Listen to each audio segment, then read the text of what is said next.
საღამოშვიდობისა მეგობრებო, მოგესალმებით ჩემო ემიგრანტებო. მინდა თქვენი ყურადღება გავამახვილო ერთ საკითხზე. ტელევიზიით გუშინ ერთი პიროვნება გამოდიოდა და ამბობდა, რომ საქართველოში, კერძოდ რუსთაველზე, გამომსვლელი ახალგაზრდები ყოველდღე თურმე ღებულობენ $50 და ამიტომ თურმე აწყდება ეს გამოსვლები ამდენი ხნის განმავლობაში. რამდენად უსინდისო და უნამუსო უნდა იყოს ადამიანი, რომ ახალგაზრდებს დააბრალო, რომ ესე იგი ფულის სანაცვლოდ მიდიან რუსთაველზე და დგანან იქ დილიდან საღამომდე. მეც მოგმართავთ ჩემო ემიგრანტებო, მოდი წავიდეთ ჩვენს თბილისში, ჩავიდეთ რუსთაველზე დავდგეთ და ყოველდღე ჩვენს $50 გადაგვიხდიან.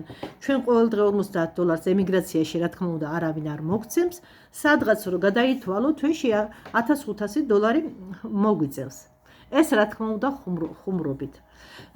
მე მინდა კიდე თქვენი ყურადღება გავამახვილო მდინარაძის გამოსვლაზე, რომელიც გვითვლის და გვაშინებს იქიდან, რომ თუ ჩვენ ეგრეთ წოდებული ხელისუფლების საწინააღმდეგოს რამეს ვიტყვით, რომელიც მათ არ მოეწონებათ, ადგებიან გაგვიკეთებენ დეპორტაციას და მოგვიწევს საქართველოს ციხეში 60 დღე ჯდომა. ჩვენ რა თქმა უნდა ემიგრანტებს იმდენი დარდი და რა ქვია ჯაფა გვაქვს გავლილი, რომ მდინარაძის მუქარის არავის არ ეშინია, რა თქმა უნდა.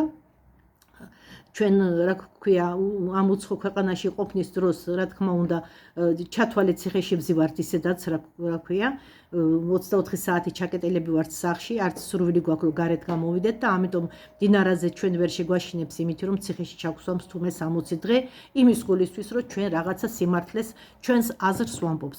ჩვენ რა ქვია ცხოვრობთ დემოკრატიულ ქვეყანაში, ჩვენ ცხოვრობდით უბრალოდ დემოკრატია იყო ჩვენთან იმისი რომ ჩვენ შეგვიძლია თავისუფალი აზრის გამოთქმა, მაგრამ ესენი უკვე დემოკრატია შეცვალა, ამათ მოუყვეთ დემოკრატია შეცვალეს ავტოკრატიით და ესე იგი ჩვენ არა გვაქვს აწი თავისუფალი აზრის გამოთქმის საშუალება. რა თქმა უნდა მაგის გულისთვის იბრძვიან, იმიტომ რა ქვია სცემენ ასე გამწარებით ახალგაზრდებს, ძვლებს უმტრევენ, სახლებთან ხვდებიან და შემდეგში უკვე გადავიდნენ რა ქვია დაჯარიმებებზე, იმხელა ჯარიმებს აკისრებენ, რომ ნორმალურმა რა ქვია ადამიანმა როგორ უნდა გადაიხადოს იმ ქვეყანაში ეს ჯარიმა, სადაც ხელფასები და პენსიები იმ დონეზე დაბალია. მაგრამ ესენი სპეციალურად ამას აკეთებენ, იმიტომ რომ ხალხი შეაშინონ. მაგრამ როგორც ხედავთ, ახალგაზრდებს არ ეშინიათ და იქ გამომსვლელებს არ ეშინიათ მაგათი მუქარის და ყოველდღე გამოდიან განსაკუთრებულად, ესე იგი არც ერთ დღეს არ აგდებენ. ჩვენს ახალგაზრდებს რა თქმა უნდა არ უნდათ რუსეთი, მათ უნდათ ევროპაში შესვლა, როგორც ჩვენ რა თქმა უნდა, ჩვენ გამოცვლილი გვაქვს რუსების რა ქვია რეჟიმი რაც არის. ჩვენს ახალგაზრდებს არ გამოუცდიათ, მაგრამ მათ გადმოცემით იციან, როგორი რეჟიმიც არის რუსული რეჟიმი.